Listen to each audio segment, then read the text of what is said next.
We made it. Hi, welcome. I am Vera Jones, and I am your host for the debut episode of Certified Unscripted. From the boardroom to the basketball court, we're going to present to you three women. They're intense, they're authentic, knowledgeable, and unfiltered. That's going to be the fun part, what we call Certified Unscripted. When you say their names in basketball circles, you better put some spec on it. All right. You can sprinkle it a little bit with some ooh, right? These ladies, for true women's hoop fans, need no introduction. But for today, we're actually going to introduce them. This is our inaugural episode.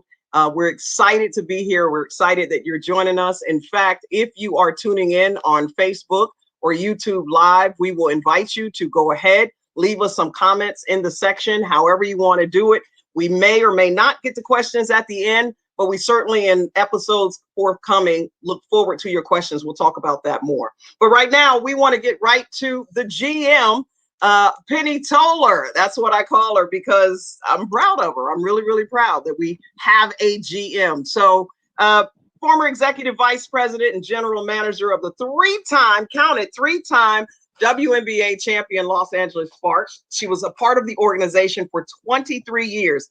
Player, executive, coach, and general manager. That included 3 WNBA championships, 2001, 2002, as well as 2016.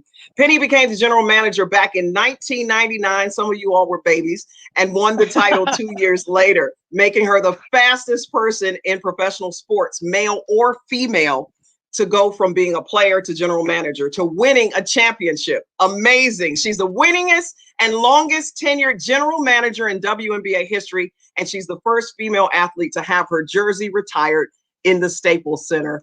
Welcome, Penny.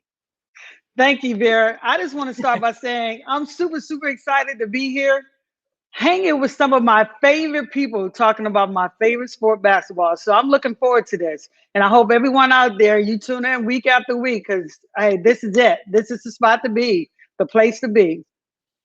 Well, I also want to thanks, Penny. It is the place to be. And I'm excited as well. We've got a ton of energy, a ton of information. We've even got one heck of a singer. And I'm going to talk to you all about this as we welcome mighty Ruthie Bolton as an original franchise player for the WNBA Sacramento Monarchs. She has scored over 2,000 career points and is fourth on the WNBA's all-time three-pointer list. She's the only player in the history of the Monarchs to have her number retired. She's a 2-time Olympic gold medalist, a USA Basketball Female of the Year, Sports Illustrated Best Woman Athlete, and one of only 4 players to be named to the Women's Basketball Hall of Fame class of 2011. Ruthie was the WNBA's first national spokeswoman for Play Fit, Stay Fit youth development program. That's right. All those show off the guns, right? And she continues empowering audiences all over the globe as a motivational speaker, an author, an educator, and an advocate for women and girls. Welcome, Ruthie. Oh man, Rita, I'm gonna say, Very so good to be here with these two amazing ladies. With Penny, I got a penny for you, Penny. I know you worth more than a penny, but I had to bring a penny here, Penny, and I got spoon coming up. But anyway, I'm excited. You know what? This is going to be a space to just really empower each other and empower women at the same time. And I'm beyond excited. You know, we played the game together, but now it's about the game of life and how can we use our platform to elevate every woman girl that gets to watch this show. So I'm excited. This you're in for an amazing movement of women that's going to really impact the generation, even internationally. So I'm excited. Thank you. Yeah, absolutely. We're all playing on the same team now, but I'm sure with those guns, I know who got the worst of it on the floor back when y'all played. Welcome, one more player. I don't know. This player might have a little bit of argument about that, of who got the worst of it.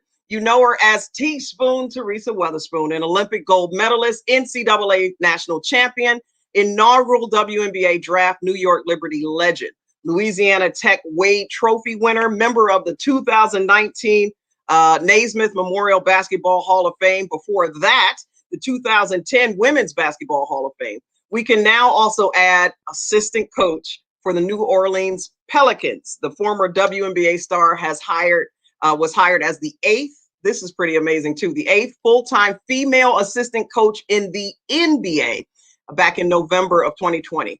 The Shot, which was a half-court buzzer beater against the Houston Comets in Game 2 of the playoffs in 1999, sealed Teresa Weatherspoon's legendary status in the game as just the end-all to end-all. Teaspoon, you are one of the most iconic and memorable players in WNBA history. Welcome to the broadcast. Thank you. This is, like both of my girls have said, this is exciting. We're truly excited to get together and be together and be on the same team and talk the game that the way that we've played it and how we know it's to be played and things that we know that can be helpful along the way.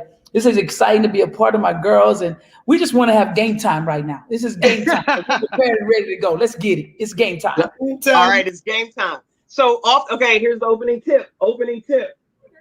How we get here? How we even get here? I mean, I literally last week I was chilling, and all of a sudden it was like, oh, we're going on Tuesday night. I was like, what? How did we get here? I guess we have to send out some kudos to Rita Haywood. Penny, talk about it. Why are we here? You know, Rita and I are always talking basketball. I know Spoon and Rita, we all talking at different points talking about basketball. And we say, hey, let's all get together, because I'm going to tell you right now, I'm so excited. It's like being with my homegirls sitting in the living room discussing our favorite thing. So Rita came up with, hey, we always talk about basketball and, you know, where it's been, where it's going, and where we should go. Hey, let's get a group. Let's get our group, get us together, and let's talk about it on the air. And hey, but no filter. Everything's on the table. No filter. Look out, you guys. That's scary. That's the only way you can get Spoon on is by saying no filter. Love it. And it's no better cast that I can say when you're talking about with the WNBA celebrating its 25th season, the longest women's sports league in the United States. There's no one that can articulate where that league has been, what it has done, and where it's going than these ladies right here. I'm telling you, I'm just super excited. I couldn't even sleep last night. Let's go. Spoon. Everybody got Spoon out there. Spoon. Please Spoon. Hey, Ruthie, I told you, you can go and check everybody's house. Go in that kitchen, check. I'm in there.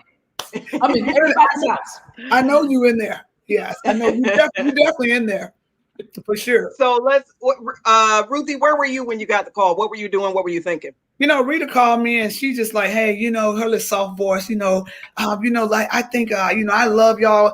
Y'all think it'd be great if we create this podcast on women and really encourage. I said, girl, when she said the name, when she said y'all name, she had to say nothing. I'm like, girl, just let me know when. Matter of fact, sometimes I was calling her. I said, when we gonna do this?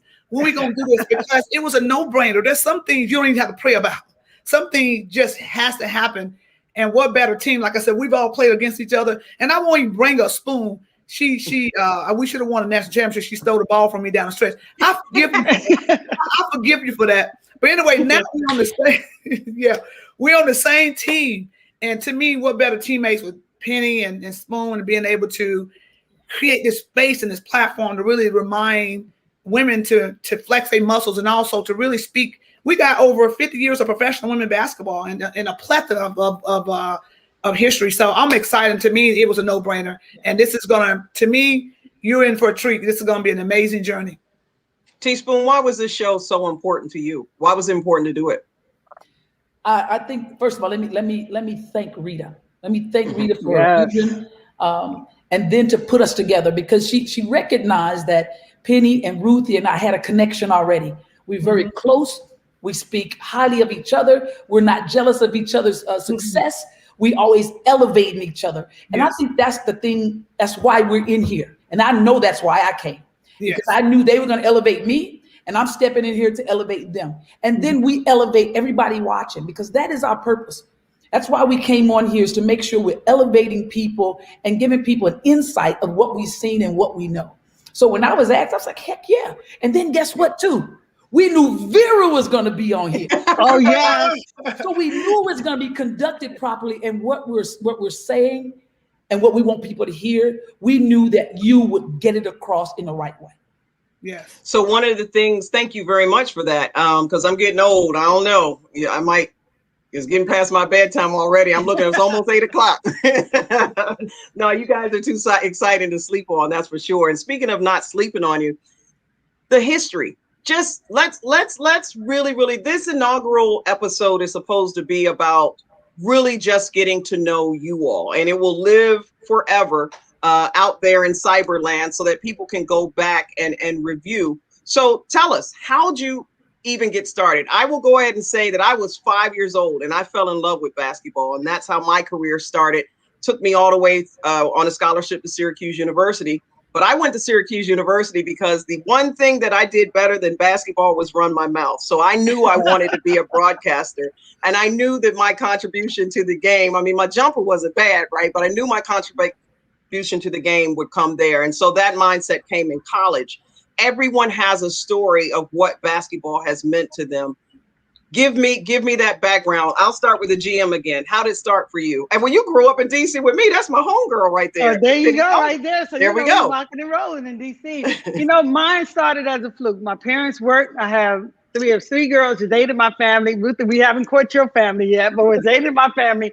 3 girls, 3 boys, and then myself and my little sister. So I had 3 brothers. And so in order for them to play a 2-on-2, they would be like, hey, Penny, come play. And that's how I learned how to play, just from my brothers needing another player to play 2-on-2. And I want to say to everybody out there, I have the best brothers in the world, because not only did I get opportunity to learn how to play basketball from them, but they did my hair too for me to go to school the next day. Ruthie, my mother would be like, get in here. How'd you get to start? Me? Yeah. Oh, you know what? From a small boys, we had to play a sport where there were 10 play. We couldn't play individual sports, so basketball was it. That rim on that tire. The tire on the tree. And so it was just growing up in a family of 20, and I was a serious tomboy. If you had seen my Jerry curl was horrific. Girl, they have a twin brother. They didn't know who was a boy, me or him. When they chose a football team, they would choose me. I was like, okay, let's do this, baby. But I grew up just raw in the backyard. Just anything that I thought would kill me, I wanted to try it. And then to me, I just, the game of basketball, I gravitated towards it. We used to jump fences, climb trees, but basketball was something like, this game is fun. I can score, I can play defense, I can rebound. And anyway, it just, to me, it started back in my family. And like I said, your brothers, my brother helped me. I used to play with my brother 3-on-3, and the guys used to take us for granted. We'd go to the gym. They were like, y'all get on her. So my brothers helped me too. So that's the advantage of being from a big family, is being your brother. Yes. Brothers helping you be better. But they didn't do my hair though.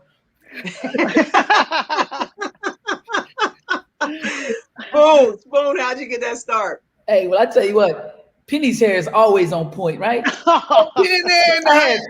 Always on point. You had somebody beside you every day doing your hair.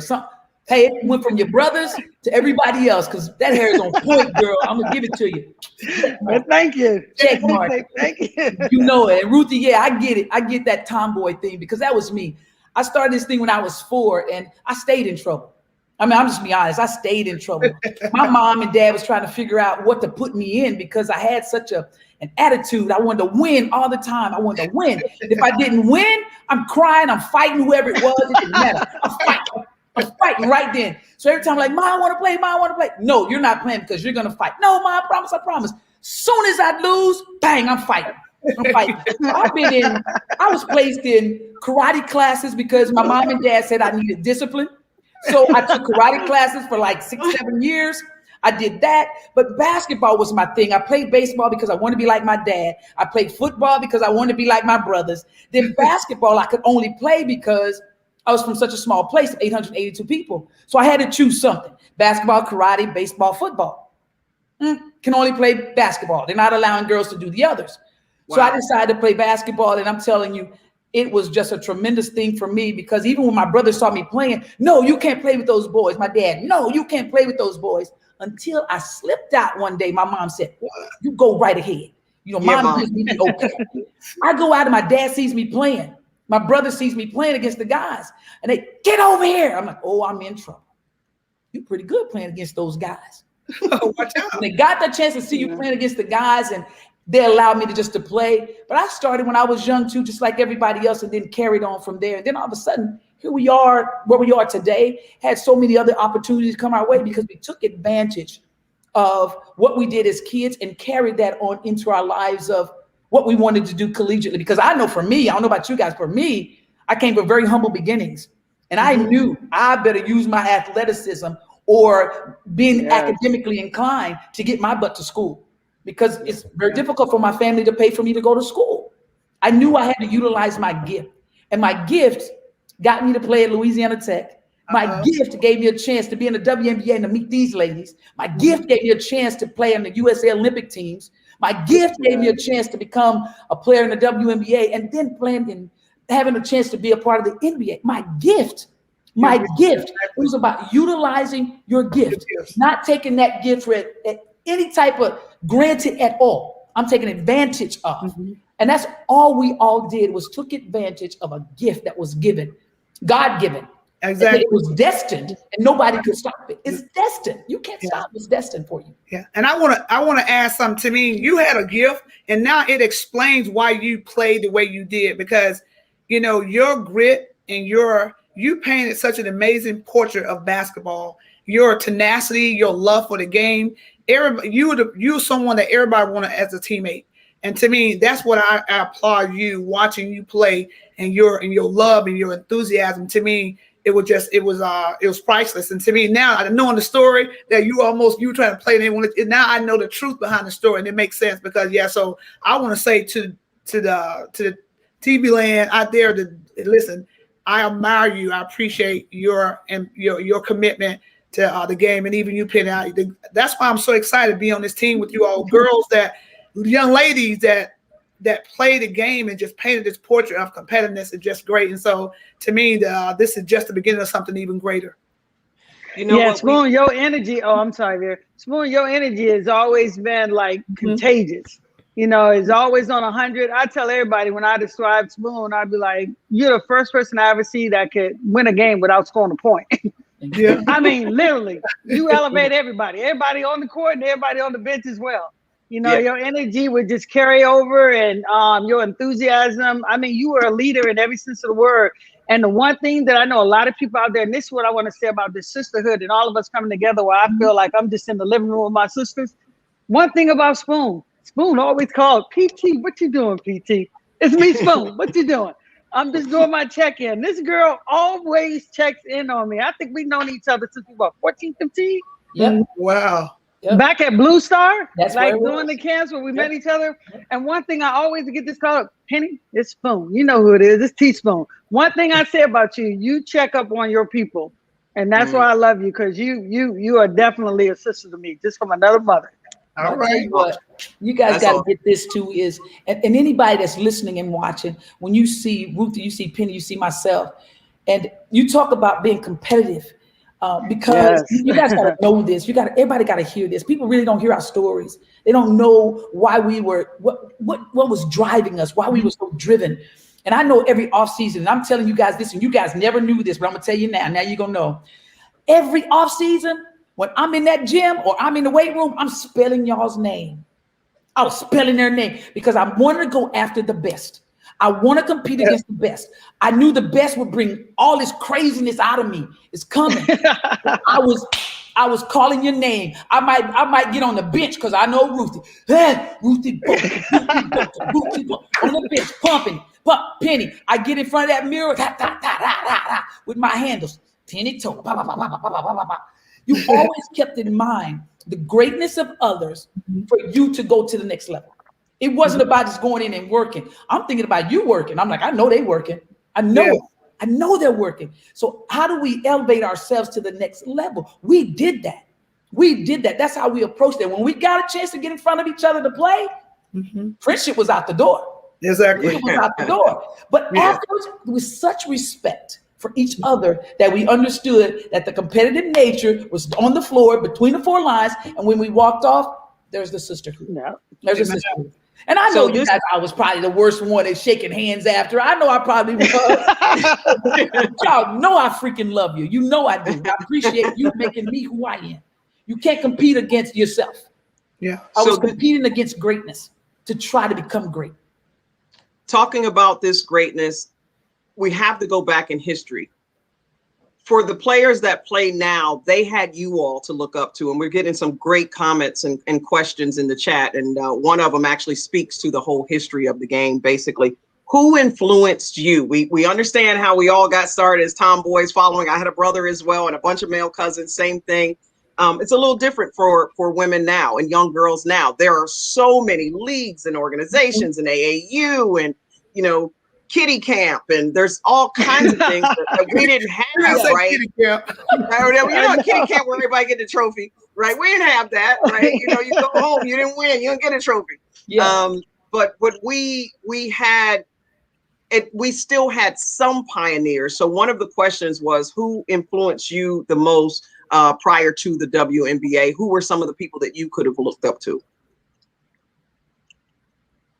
Well, you know, I guess I'll just start. You know, it's interesting you asked that question, Vera, because the honest truth was our role model, at least mine, were men. You know, I hate to say it because, you know, women wasn't on TV like now. If you turn the channel, like you said, we got Seattle and Indiana playing right now. This is the luxury that these players have, that they can emulate the Candace Parkers, the Sue Birds, the Brianna Stewarts. We didn't have that. To be honest with you, you know, I had Lynn Bias. And my favorite player in the world was Isaiah Thomas because, you know, I love to handle the ball. Besides my older brother, who was probably my first hero, you know, because he was such a good ball handler and he always gave me confidence. So to be real, no, I didn't see a female basketball player until I got later on in my career to be able to see a couple of people. And that's when I saw Janice Lawrence.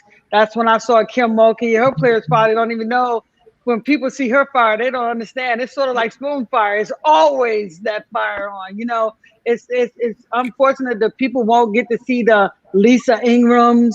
You know, I mean, these were incredible players. And then one that happened to be at Long Beach at the time was Tanya Pollard, the only Long Beach State 49er to win the Wade Trophy winner. If they had the 3-pointers back then, she probably would have averaged like 50 points a game. Yeah. So it's one of those things that later in life, I got to see people that, you know, played the game. But early on, unfortunately, unlike these females, you know, my role model was a guy, Isaiah Thomas, and my brother Butch. Well, actually, you know what? And I like Penny said, my role model wasn't a basketball player either. Mine was my father. And my dad, you know, growing up in a rural area, we didn't have access to as much TV. It was like in the field and school. But I would say my dad is what helped me. He was my role model that I didn't have to wonder if I would ever meet. He was someone that taught me about principles. And I have to, you know, I would be remiss if I didn't say this. You know, he said, if you take in life, you do just a few principles, you won't have to carry a suitcase full of rules. And those things that I live by, which helped me as an individual when I didn't know anything about that basketball world. It was just that my faith, my attitude, my mindset, how hard I work. So that's really where I got my foundation from. Before I knew anything about WNBA, the Olympics, it was in my backyard. So my dad was the pillar of my foundation back then. And so forever, I'm thankful because that foundation, which propelled me to do the things I eventually ended up doing. And I'm going to say this about history too, is that I didn't know who Kara Blazowski was. I don't know if I pronounced her name right. Blazowski. Listen, we was at a USA and we was out there waiting to practice, and it was a lady out there shooting around, whatever. I'm like, man, she making a couple shots in a row. I'm like, oh, she got a nice little shot. And I said Teresa, or what Teresa. And I was like, I said, who was that? I said, she got a nice looking shot. I said, did she ever play basketball? And Teresa, don't say that to her. And I hope that she was, but I'm serious. I didn't know. But to me, we need to know the history of our basketball, and I think that we need to do a better job doing it for our next generation. So, but yeah, basketball it's amazing now. Like you said, they got a lot more role models to look after than we did in our time frame. Yeah. And that's why it's even, and ending on that, and that's why it's so important to know the history now, because you have no excuse not to know the history. Yes. Right. In order to be successful, you have to know the history so that you can carry it on and push it forward. So you have no excuse not to know what's going on and what's happening here. Yeah, it's and it's you have young girls even now, Spoon. I mean, I remember I began broadcasting in the WNBA in 1998. So it was your second year in, and I was broadcasting with the New York Liberty. And I remember just when I talk about being an iconic figure, the kids with their little Spoon jerseys and the and just again how magnanimous you were with all of them. What is the message you want young girls to know? I mean, from a historical perspective of how hard we had to work, the one thing that has not changed, if you want to make it to the league, you still have to work hard. So what are some of those things that translate? A lot of things are different. We don't have the shorts. We don't have, you know what I mean? I still have the Jerry curl. Well, it's all natural, but whatever. We still have some things, right, that have changed. There are things that have been changed, but there's some things that have to remain the same, kind of what Ruthie was talking about, some of the principles and the values. What do you say to those young girls that looked up to you so much? Yeah. You know, that was such a blessing, such a blessing. I didn't see myself just as a basketball player. I saw myself, especially being in New York City, a basketball player and an entertainer. I believed in entertaining, yet still locked in on the task at hand, locked in on what we were there for. And I think that's the one thing our young people need to understand, is that being locked in has many meanings of what is your focus? What is your reason? What is your why? And those things are valuable when you're trying to find your way into what you want to do, find your purpose, so to speak. You got to be the best you on purpose with a purpose. And if you can find those things, and this, I would tell any kid that, be the best version of yourself on purpose with a purpose. And when you do that, I mean, people, it's going to be seen, it's going to be noticed, but is that why you do what you do? Do you do it for people to clap for you? Or do you do it because this is who you are? If you do it for the hand clap, it won't last very long. Because say, for instance, the clap stop, what are you going to do? So your why has to be clear. Yes. You have to own that why and then hold yourself accountable. And when you do that, you know the direction in which you want to go. And there's no stopping the direction, no stopping the path, no stopping the path in which you want to pave. No stopping it. That's my belief. And I still believe in it, and I carry that. I carry that in everything that I do. Everybody's not going to believe in you. Everybody's not going to push you to be the best version of yourself. But what do you do for yourself? Learn to do this for yourself. Value who you are. Know your worth. I'll say it every day, all day. Know your value. Know your worth. That's right. You preaching now. You preaching now. Okay. I need you to sing now. And when you lose your why, you lose your what. You need me to sing. Yeah. Jesus, Sing it. I love you. Oh, I love you. Oh, you are welcome in. You welcome in this place. Woo! Y'all didn't even know Ruthie was a great singer. I'll sing the other half next time. Okay, the other half. All right, good. That's Hey, y'all, who else got that? Come on, Vera. Who else got that on this show? Who? Nobody else has that on their show. Nobody else has somebody that can sing like Ruthie. So one of the things we're going to get ready, we're going to jump away in just a second. But I did want, I would be remiss if playing traffic cop, I don't talk about, this is a panel of firsts. I mean, huge firsts, and not just, I mean, first on so many levels. So let's start with the GM. Penny, how long as GM and the only African-American woman GM? I mean, go ahead, give it to us. What's your history there? Well, I was, I was fortunate enough to play, and when I retired, I went straight to a GM. I was lucky. Well, I won't say lucky because I did work hard, and I was a lot of nights up to win a championship my second year. Then we repeated with winning a championship. It's been, I can't even describe the amazing ride it's been. Speaking of Ruthie and Spoon, Ruthie, you say Spoon cost you a championship. She ruined the Sparks debut. In 1997, the inaugural game was New York Liberty and the LA Sparks, and unfortunately, the Sparks lost. But I'm not gonna lie to you. I'm honored to be synonymous with scoring the first basket in the WNBA history. So I know that's one record that never you heard be broken. It here on this show. That's a record that'll never be broken, even though Spoon, you ruined our debut.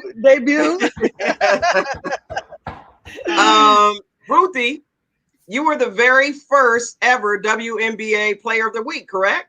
Yes. Player of the Week. I think I might have in 3 games. I think we had 3 games that week.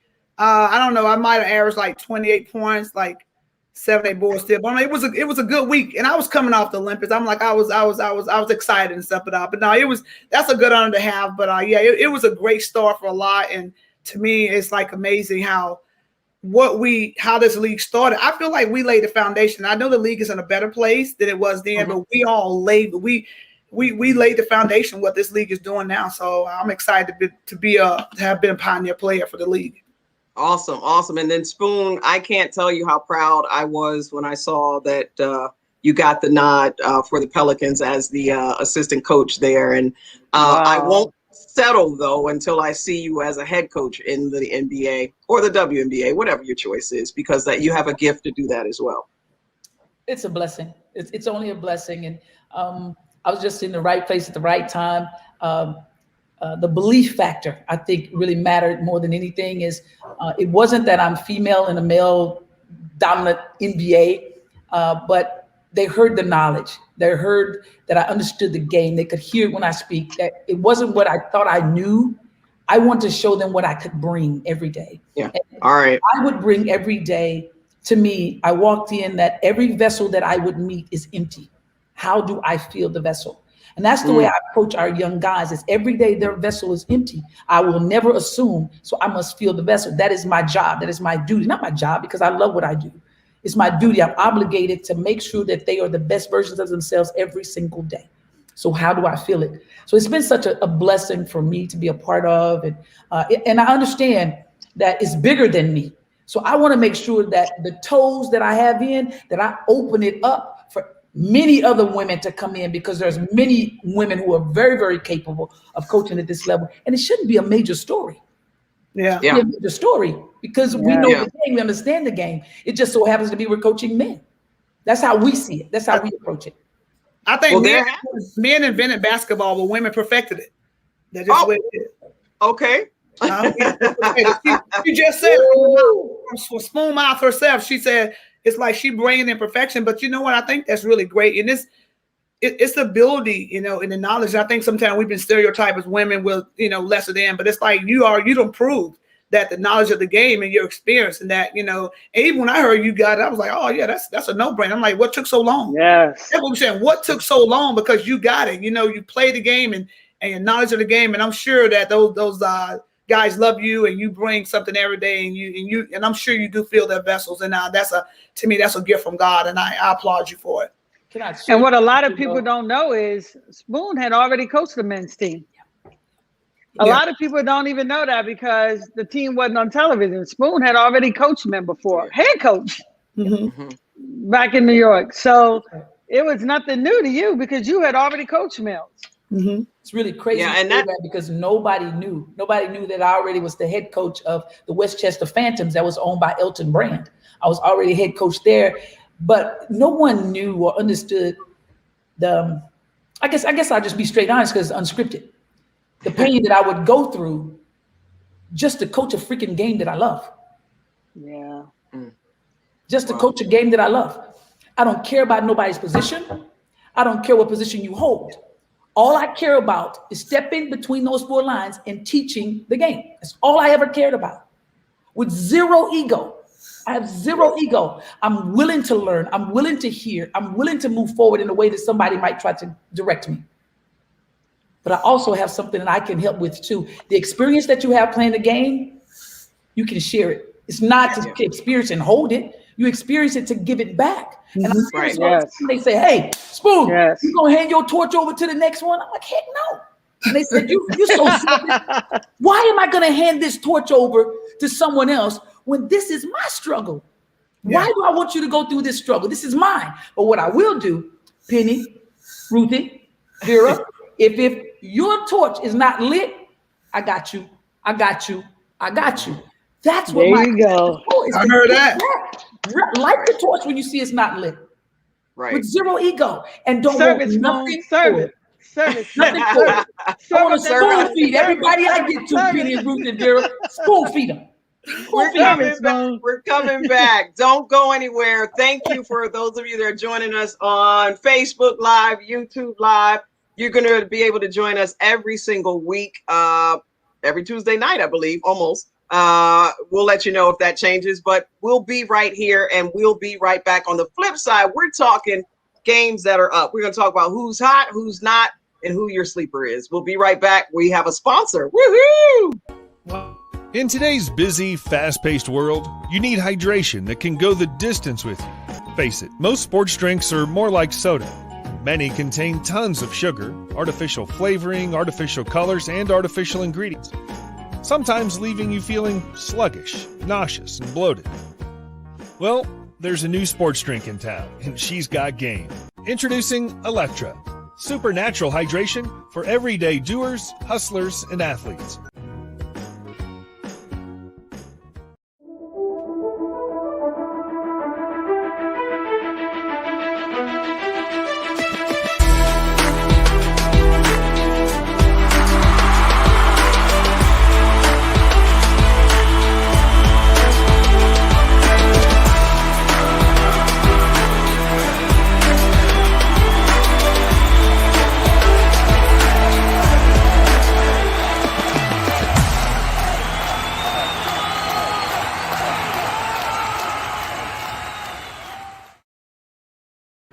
Welcome back, everybody. You're watching Certified Unscripted. I'm host Rita Jones. With us is the Weatherspoon, Ruthie Bolton, and the GM, Penny Toller. And so we're talking hoops on this side of the break. So we have some games on tap right now. Anybody out there, let me go ahead and check and see if my comments, can somebody shoot me the score? We got a game on right now, Seattle and Indiana Fever. If you happen to be watching it and you know that, go ahead and give it to me so I can give everybody the score, because everybody's on this show and we can't actually see it. Coming up tonight also, we have the Chicago Sky at the Minnesota Lynx. That's coming up at 9. New York Liberty takes on Las Vegas Aces. That one's on ESPN3. The first game on ESPN2 at 9. If you plan on checking that out, go ahead and do that. And make sure that you remember to reach out to us with your questions, your comments about the league. We plan to be in this to win this, right? So we'll be around, and we want to make sure that your experts, I mean, I don't know if you can find any greater experts than this panel that we have here, can answer your questions about some things. So what I want to do right now is this is technology. Everybody hold their breath. Got to share this screen. We want to, I want to pull up the league standings and just talk a little bit about that, where we are in the league. Are you all able to see that at all? Yes. Everybody good? All right. So sitting on top, the Seattle Storm. But let's talk about it a little bit. Who's hot? We already know Seattle is, but who else is hot? Who's not? Who's not doing exactly what you thought? Thank you. By the way, the Storm is up. My son, Drew, Teaspoon, you remember Drew? He was only 3 back in the day.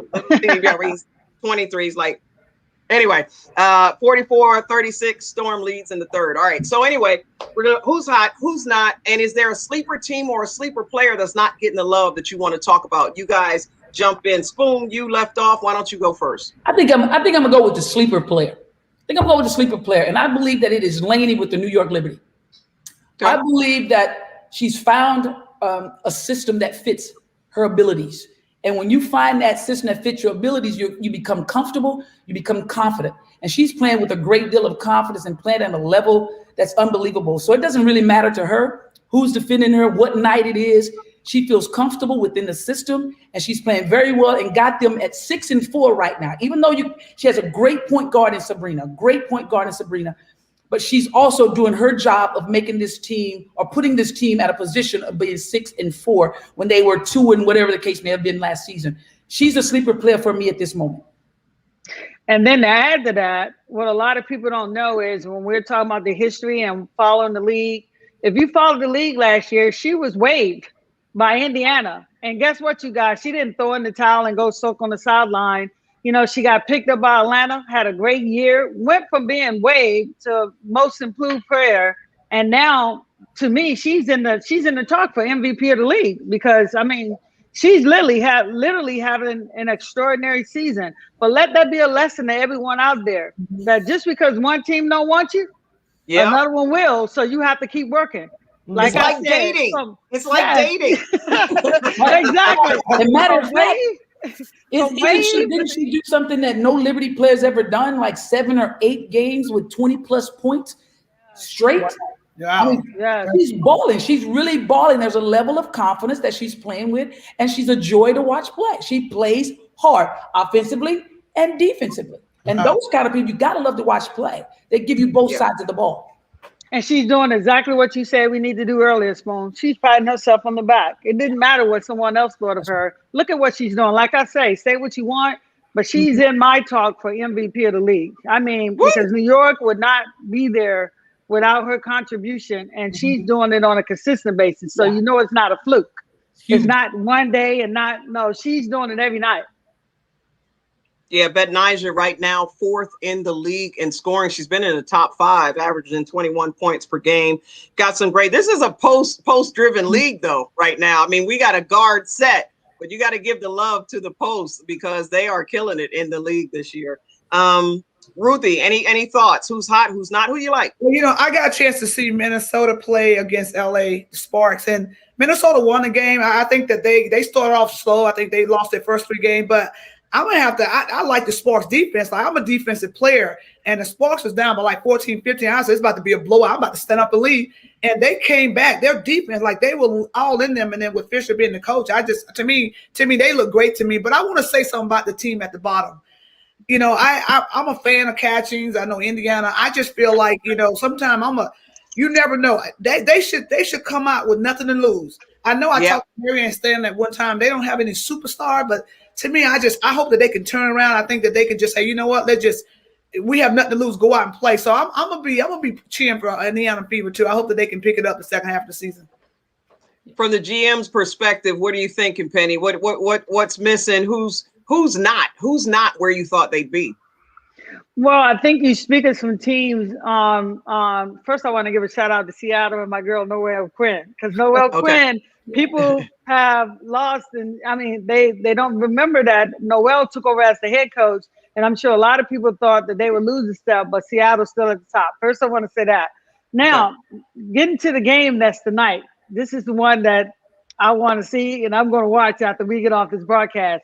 Chicago and Minnesota. These are 2 teams that were expected to be at the top, and because of injuries and players missing from coming back overseas, they're at the bottom. I can tell you right now that these 2 teams are going to make a run. And I always used to tease Candace. I used to be like, if CP3 shows up and not CP2 or CP1, Chicago is going to make a run. Cheryl, one thing I can say about Cheryl, and she showed it last year. People thought Minnesota was going to be in a rebuilding year, and Cheryl took them all the way to the semifinals. So I look for Minnesota and Chicago to move up. I know they're not what people expected them to be, but because of injuries and because they're missing. And unfortunately tonight, one of those teams are going to get a loss. And right now, one game can take you from 4th to 10th. But I look for those teams to be there in the end. But I do want to say something about my sleeper, who I like as far as the team. I'm telling you right now, I'm a guard, and I love great guards. And I'm going to tell you right now, I love Dallas team. I think Vicki Johnson, as new coach of the Dallas Wings, is doing an amazing job. And I'm going to tell you something. Nobody expected Dallas to be as good as they are. And I believe come the end of the year, Dallas may shock a couple of people because their team is legit. And the thing I love about them, if you're watching them on TV, even when they lose, it's fun. Because those young guns are running and gunning, and it's exciting. And Vicki got them playing great basketball. So I look for Chicago, Minnesota to move up, even though they're down. But I just wanted to give a nod to my sleeper team to come out and do some damage. It's Dallas. I love that. I love that team. I love Dallas. Dallas is the sleeper team. I'm going to go with my teammate, Vicki Johnson. BJ. She is a defensive-minded coach. And she has them playing so hard on the defensive side of the ball because they're about the defensive stops, offensive runs. And when you have that mindset, it's a difficult team to defeat. It's a difficult team. They are a lot of fun to watch because of how they play the game, how they execute offensively and get the ball moving. The ball moves from side to side and make the defense have to work. Then they sprint back. They sprint back and they defend and they're talking. The communication. It's awesome to see. But what I like that's hot right now, you guys, this is what's really hot. Did you guys see this with Skylar Diggins and Jasmine Jones? This is hot. I can't wait for the matchup because they went at it. It was like, boom, boom, let's get busy. Because, Skylar didn't like what Jones said about the highlight being about Skylar. And Skylar was like, shut the F up. And, you need to check your own organization about hyping one player. And Jones comes back and she says, well, hey, you know what? Shut the F up is fighting words. So I'm like, oh, this is gonna be good when they match up again. It's gonna be really good. And guess what? I'll be there. I'm gonna be there too to watch the next seat, person baby. get their. I'm gonna be there too to watch the next person to get their ankles broke. At the end of the day, you got your ankles broke. You got your ankles broke. It was a heck of a move. So you know they're gonna highlight stuff like that. It was a heck of a move. So they went at it. So it's gonna be nice to sit courtside and watch it. It's gonna be nice. But at that time, Anna Taurasi might be back, so you know it's gonna be really good then. Well, you already know D gonna bring it. But I tell you what, I love that fire from Jasmine.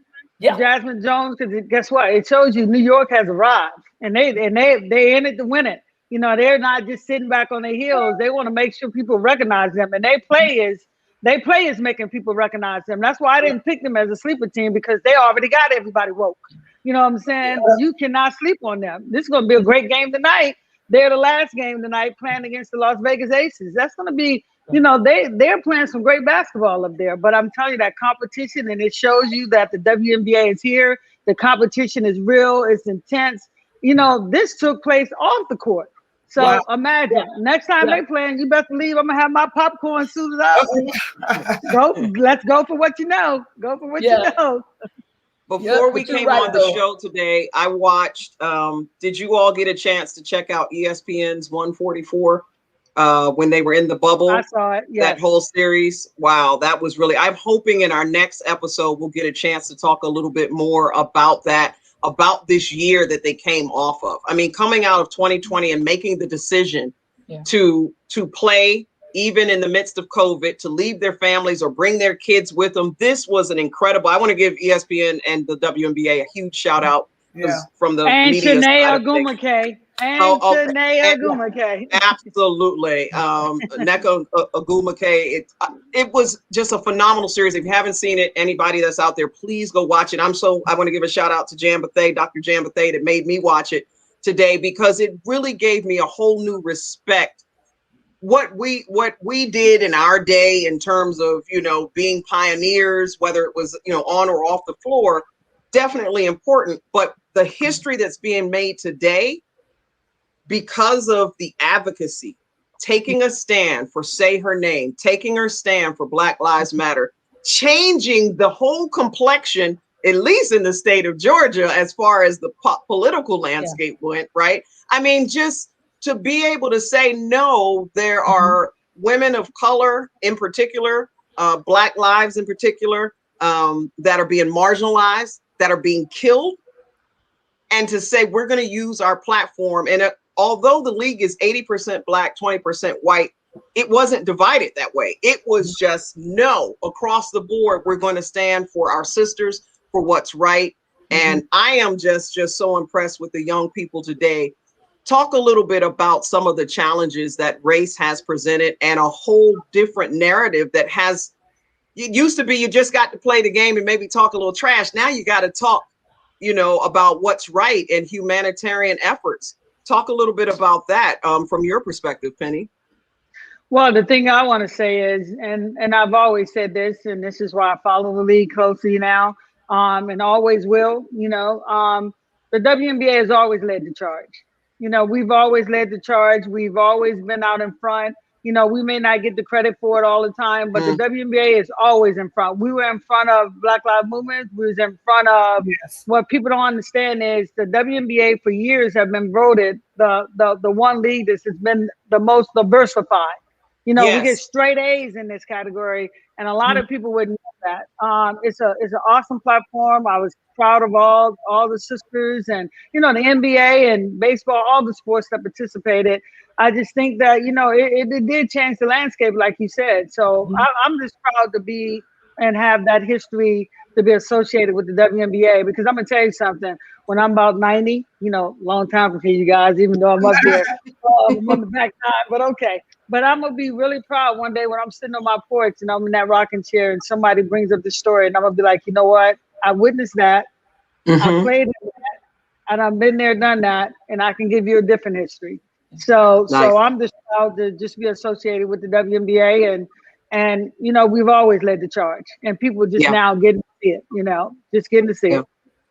Ruthie, you're out there talking to young girls and women all the time, and obviously one thing that, unless you know you have a visual impairment, you will see that we are making a first even here with 4 African-American women that are speaking freely about topics that may or will in the future, about topics that maybe we never got a chance to speak on before. What's important to you, Ruthie, because you do a lot of inspirational speaking anyway. What's important to you that people know that they can come back to this show for moving forward? You know, I have to, you know, being bold, being mighty, and like Teresa Spoon said before, being the best version of themselves. And thing with this, you know, obviously with Black Lives Matter and with what's happened in the last year, protest means I want to be heard. I got something to say. And I was at a function where there was a lot of racial tension, and they saying, you know, a lot of African Americans were just mad and angry. He said, no, we just want to be heard. And that's what a protest is. We got something to say. So I applaud the WNBA too, how they've leaned in and how they have really, you know, created a platform, a space to speak out and to share.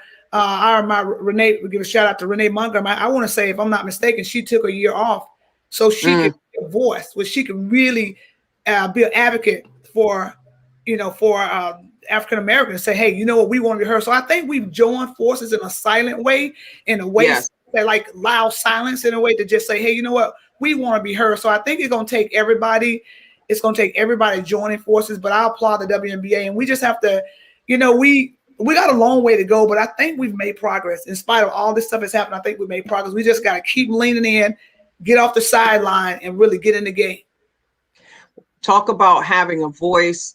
There is one woman who brought us together and allowed us to have a voice tonight and moving forward in the future with Certified Unscripted. So I would like to welcome into our 5th member here. She's kind of disappearing a little bit, but Rita.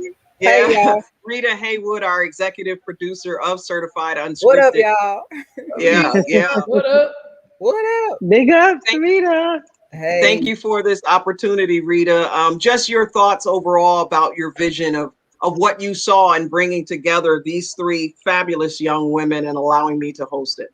Well, I think that, you know, overall, they know I love them from the bottom of my heart. We've known each other for 30 years now, I want to say. And they're just amazing in their knowledge and what they bring to the table. And, you know, right now it's time for a lot of us former athletes to come back and show them how it's really done and how things should really be, and put some skin back in the game as far as letting people know, look, we've done it, and we are trying to give you some knowledge and insight how to do it better, if not better than how we did it. You know, so it really takes a village to raise these children now, as we can call them. But, you know, we're really here to uplift and encourage and just show them how to get it done. And, you know, we have everything we need inside of us, and we can't depend on or wait for other people to give us what we can give ourselves. So I when I thought about the vision, when I got the vision, rather, because it was kind of spiritual in that nature, I only thought of the 4 of you, because I've worked with you from my days back with Women with a Future. I mean, that I'm talking way back. So I trust all of y'all. I trust every last one of you. And I just knew it would be something phenomenal and something special. So I thank you all for co-signing on it with me. And just know I love you from the bottom, you know? Thank you. Thank you. Thank you for giving us this opportunity. We're down to our last 5 minutes or so. So wait. I got to give a shout out to Melissa. Oh, yeah, get the credit. Melissa Johnson out of Atlanta, Georgia, for these phenomenal shirts that she did. Everybody give your shirt up for her. There you go. These are Thank nice. you, Melissa. Unscripted. Oh, y'all 30 push-ups and 3 sets of 20 burpees. Ruthie just wanted to show off her gun. She's going to be down with the game. She had to show off the gun. Mailbox, man. 35. We got to give Ruthie a tank top that's uncertified. That's it. Exactly. Yeah, but thank you, Melissa. Seriously, we really appreciate it. And my next order's coming up, so. Right. Yeah, we got to get. There'll be some fans out there that might want these shirts, so you just never know. Yeah, absolutely. A bunch of them made. So we've had some great questions and answers, or questions. What we would love for you to do is go to certifiedunscripted.com, because each week we want to start pulling, and we'll give you a shout out on the air, But we want to start pulling your questions, your thoughts, stimulate us on what's on your mind and what you want to hear about. We're always going to bring the unscripted part because these ladies always have plenty to talk about. Years and years and years of knowledge, probably collectively on this set over 120 years of basketball something. So we definitely have a lot to bring to the table, and we're excited to do it for you. So be sure to reach out to the website so we can get some of those questions in advance and prep for our hour of power. As we're getting ready to go out, you're on the hot seat. You got 60 seconds, Spoon. Take them out with your final thought. Know this, everybody that's watching, that there's a lot of love on this panel. We love each other and we push each other to be the best versions of ourselves. But every day that you wake up and you put your feet down and you feel like this is the toughest day of your life and you just can't seem to hold on, just know this. Know that we know that you're worthy and you belong. We love you and we thank you for watching us. Mighty Ruthie, Certified give us some love on the way out. And listen, to the world, you might be one person, but to one person, you could be the world. So it doesn't matter. You were designed the way you were for a reason. You have a purpose here. Like Spoon said, knowing your why. When you lose your why, you lose your way. Know your purpose. You are special. You're unique. Because what a difference you make in our lives. What a difference you make in our lives. What a difference you ladies make. What a change you have made in so many lives. Sing that. Not everybody gets that. And we'll leave it to the GM to carry us out. Final thoughts, Penny Toller. Well, I live by it and I'm going to die by it. Anything can be accomplished with a positive mindset and a positive attitude. So bring your positive attitude and your mindset every day. And trust me, you'll be a winner. Amen. Yeah. I love it. I love it. Well, I'm going to end with something short and sweet just to say, please join us again next week and beyond. We are certified unscripted. These ladies are about as best as you can get. So again, go to the website, certifiedunscripted.com. I'm Vera Jones, your host. Rita Haywood is our executive producer. We appreciate also our production from Sabria Reese as well, that has given us our open. And then we certainly do appreciate all of you. Every week we will end by just strictly saying this. We are certified unscripted. We ain't new to this. We are true to this. We are certified unscripted. Certified. We'll work on the ending. We'll work on that next. Thanks for joining us for our inaugural broadcast. We'll see you guys later. God bless. God bless. Peace. Peace out. Love you.